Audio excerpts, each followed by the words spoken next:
Bonjour et bienvenue sur cette nouvelle vidéo qui traitera de plusieurs théories sur l'anime My Hero Academia. N'hésitez pas à nous dire en commentaire la prochaine théorie. Sur ce, bon visionnage. Nous savons que Shoto possède un frère aîné et que celui-ci a disparu après des complications avec Endeavor. Dans cette théorie, Dabi serait le grand frère de Shoto. Nous pouvons constater que lui aussi maîtrisait le feu. Le feu bleu serait en rapport avec la glace de sa mère. Nous pouvons également remarquer que les deux personnages se ressemblent en plusieurs points. Petit avertissement si vous n'avez pas vu le dernier film My Hero Academia qui est sorti, car nous allons raconter quelques éléments principaux du film.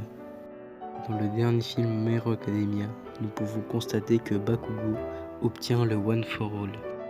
Et dans une des cinématiques de l'anime, nous pouvons constater le deuxième utilisateur du One for All. Ce dernier portant un costume très similaire à celui de Bakugo.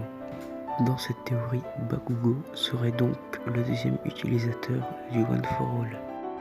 Pour l'instant, dans l'univers de My Hero Academia, nous n'avons encore jamais vu un alter permettant de remonter le temps. L'alter se rapprochant le plus de ce pouvoir est celui de Eri, dont le pouvoir est celui de rembobiner le métabolisme humain. La seule chose qui permettrait un voyage dans le temps serait les seringues d'Overall permettant de décupler l'alter. Si ces seringues seraient utilisées sur Eri, cela lui permettrait peut-être de remonter le temps à la place du métabolisme humain. Mais bien sûr, cela ne reste qu'une théorie. Le narrateur de My Hero Academia est le héros principal lui-même. Nous savons également que le héros principal prend énormément de notes, ce qui devient un running gag dans la série. La théorie voudrait que Deku ait créé sa propre histoire, qu'il soit omniprésent et omnipotent, car il joue le rôle de narrateur mais aussi de spectateur.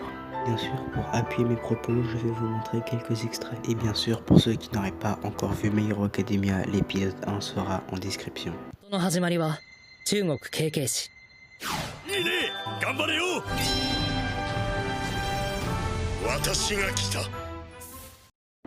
Voilà quelques exemples pour appuyer mes propos.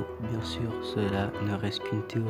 En tout cas, c'est fini pour ces 3 théories sur My Hero Academia. N'hésitez pas à me dire en commentaire la prochaine théorie que vous voudriez ou alors un nouveau concept. En tout cas, n'hésitez pas à aller voir les autres vidéos sur les théories. Je vous dis à la prochaine.